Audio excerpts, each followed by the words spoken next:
Hello everyone, this is London, and welcome back to this game where I don't remember what happened, except now I do. We fought some bandits after we got a sword, and anyway, this is Steve Jackson's Sorcery. If for whatever reason you're like, I better start on part 2. Leaving Cantopani behind marks the true start of the wilderness. Beyond that tiny outpost there are scattered homesteads and Kar, a thriving city port, but all are touched by cruelty, isolation, and fear. The backlands and the long shadow cast by Mompog Fortress darken everything.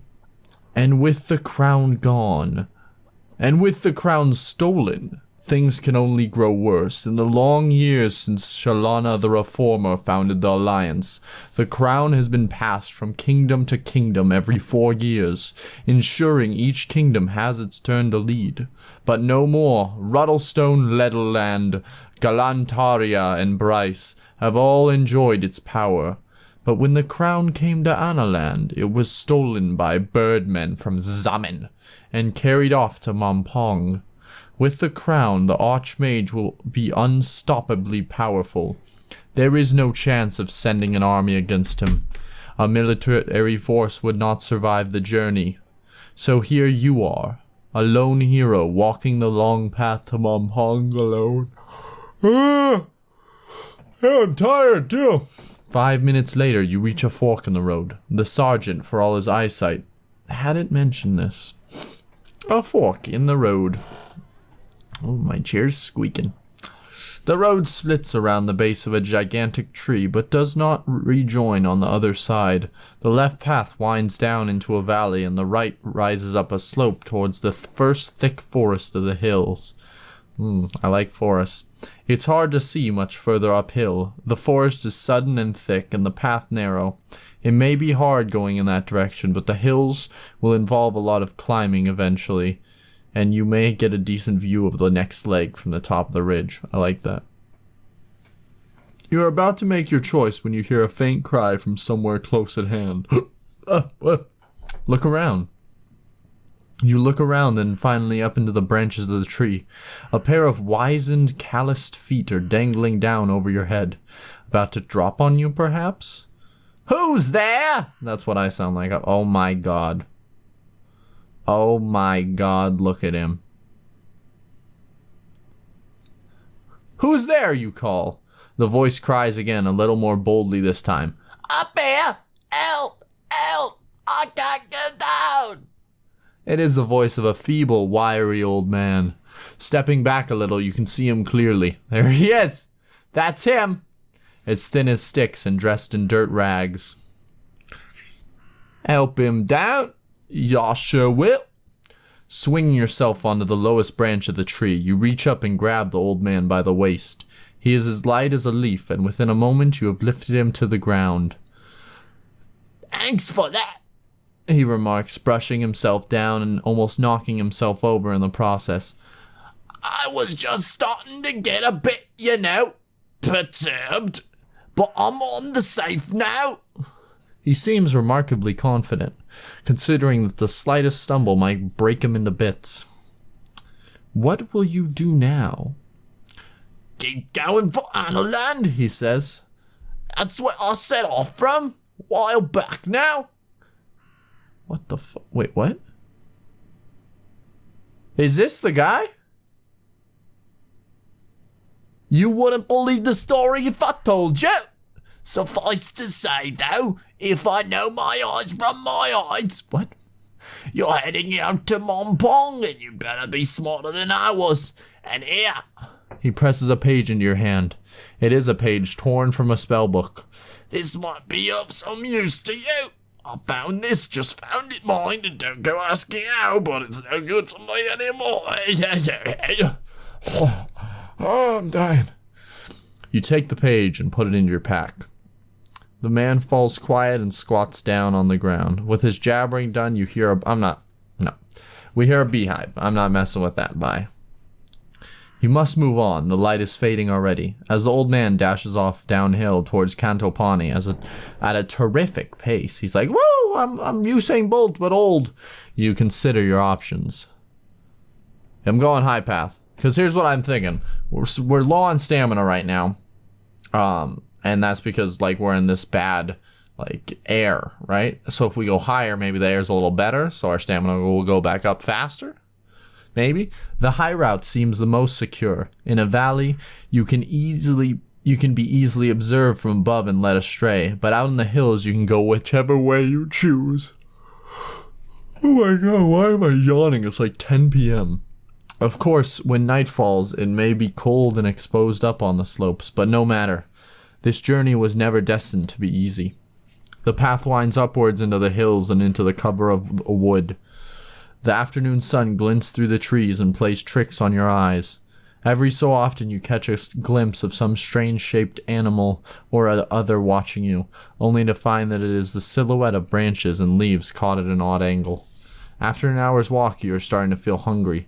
Well, we should stop in night, yes we shall. You clamber to the top of a low stone dolmen, then sit down and pull out a quantity of your cheese and bread and eat, while admiring the view down the hillside through a break in the trees.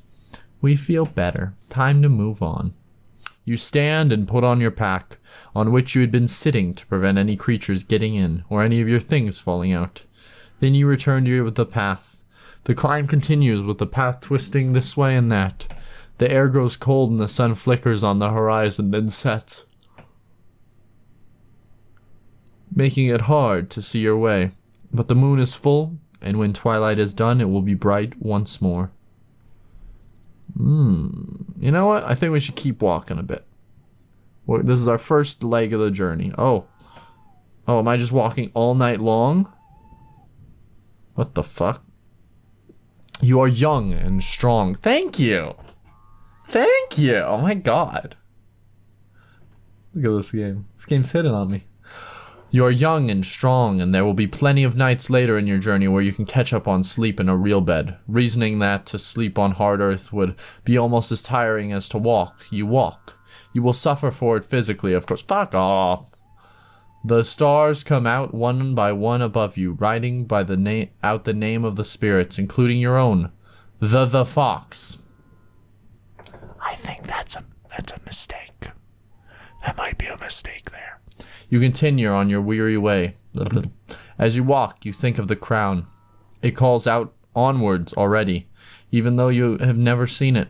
It is as if it knows your name and is waiting for you, deep in the fortress of Mompong. But does it summon you to rescue it and restore the balance of power to the Fem-Free Alliance? Or does it summon you to your death and destruction to place a seal on the power of the Archmage? Well, the next morning. Oh, yeah, got it. Fuck, this sounds like outside my window. The second day of your journey begins in the morning cool. You feel the presence of your spirit, the fox, close by. Its form has changed since you left Analand, just as you have changed, but it's still running beside you.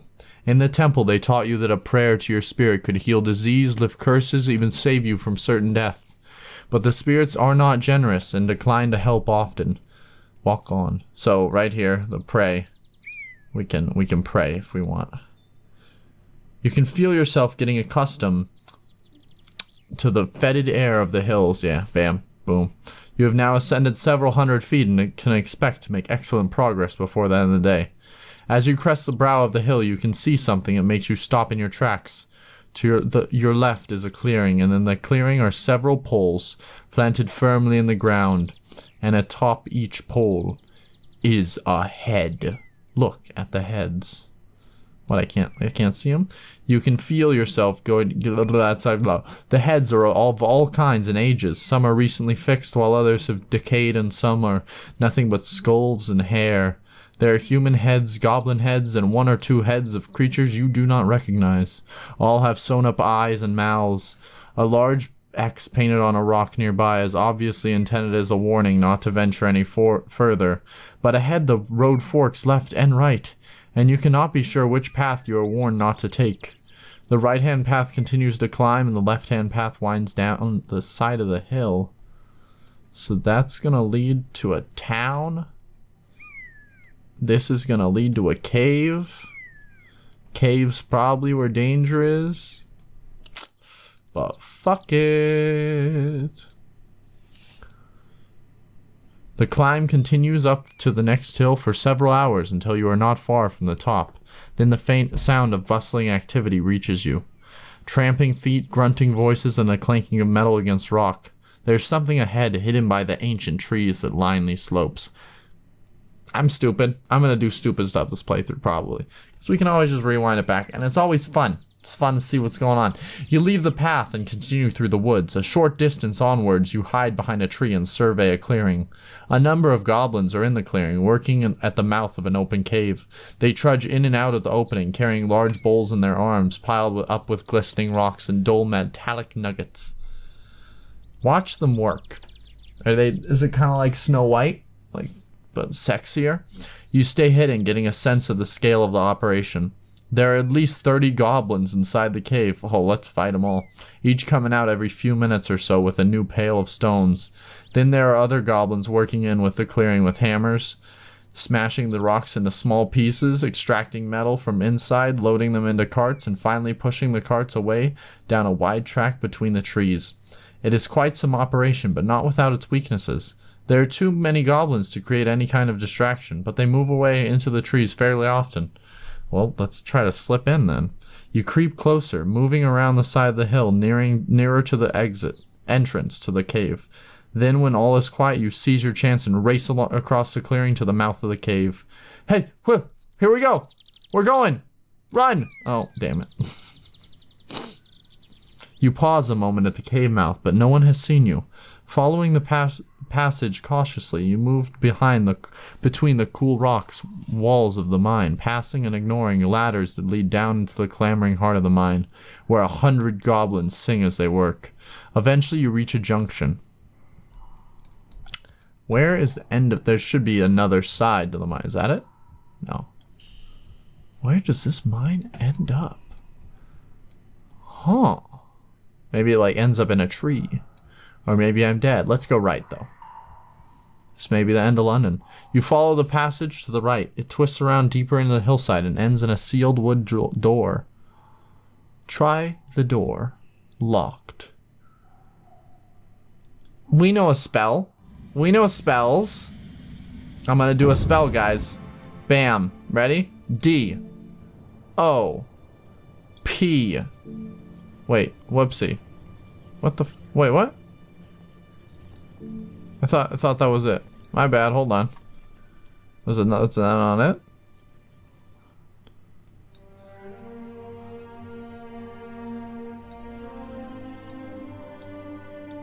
Where is it? Dop. That's it. It's sealed by magic. It is sealed by magic, obviously. Well, maybe like a fireball.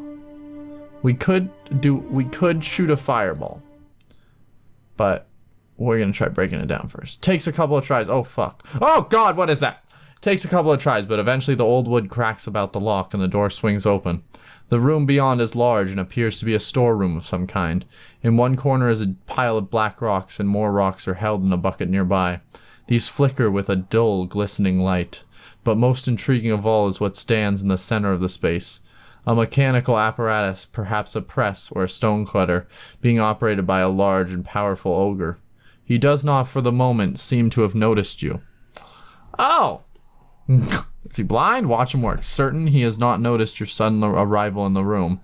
You stay in the shadow and watch as the ogre goes about his task. He is dropping stones from the black pile into one end of the machine and turning a heavy handle, crunching the rock. Something is coming out the other side. To see what, you'd have to approach him, as he is between you and the outlet of the machine. Can I eat rations real quick? Can I just be like, hey, hold on real quick, buddy. I'm just gonna go ahead and eat 2 of these real quick. Just wanna not die. Yeah, approach the ogre. Hey, buddy! Boldly, you step out of the doorway and into the pool of candlelight that fills the room. The ogre stops working immediately and turns to face you, growling incomprehensibly like the slug he is. You will not be able to reason with him. I doubt that. I think I can do it. Let's see. Hold on. What do we got? Hot. Clumsy. Force field. Force field. I like force fields. Can we do that? Whoa! Why does it always like it's so like laggy when it does that? Where's the F? L I M. Haha! Oh, that's a C, maybe. I don't know. Kim. Watch out. You cast a spell and wait for it to take effect. Shaking its head, looking at you and then itself with a puzzled expression. Takes a step forward, then back.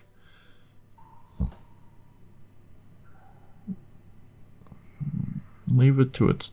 I feel like if I just leave it to its thoughts, that's what I want to do, but I feel like it'll, like, be like, oh, I still have to kill it, so I'm gonna try to kill it. Let's defend real quick. Oh, well, that wasn't a good. The ogre stomps towards you, stumbling and shuffling. You raise your sword, cover. Raises his hammer defensively. Let's do that then. Haha. He doesn't have. He has very little. Let's do this. Bam! Damn it. Slowly growls at you. Defend! He has very little. I should just be swinging with fucking all my power. Bam! Damn it. But he only has like 3.7. Is this enough? No, it isn't. So we're gonna do. Huh! Got him. Almost there. Hoo-yah! We did it. Skilled swordplay. Thanks. You strike again. You wound the ogre with a worrying cut. We killed him. Search the table first. You look through the heaps of rocks on the table to see if anything catch your eye, but they all seem fairly ordinary. Try out the wait. Search the corners of the room. Moving to the corners of the room, you do a careful sweep. After a few minutes, you come across something soot-covered but solid. Wiping it with your tunic, you find it is a large gem, an emerald, about the size of your fist. It should be good for trade around the value of 10 gold pieces. Place it carefully in your bag. Try out the machine. Going over to the enormous machine, you try cranking the handle to see what happens. But you simply do not have the strength to make it move. Following the tubes and chutes of the machine, you discover a second large gem, which you take. You search the room thoroughly now. It's time to be going before somebody comes to find the ogre. You head back to the fork in the passage. The sunlight from outside is very tempting. So we can leave the mine or go to the left fork. We will decide that next time on Papaya Party. Thank you guys for watching. We'll see you guys in the next video.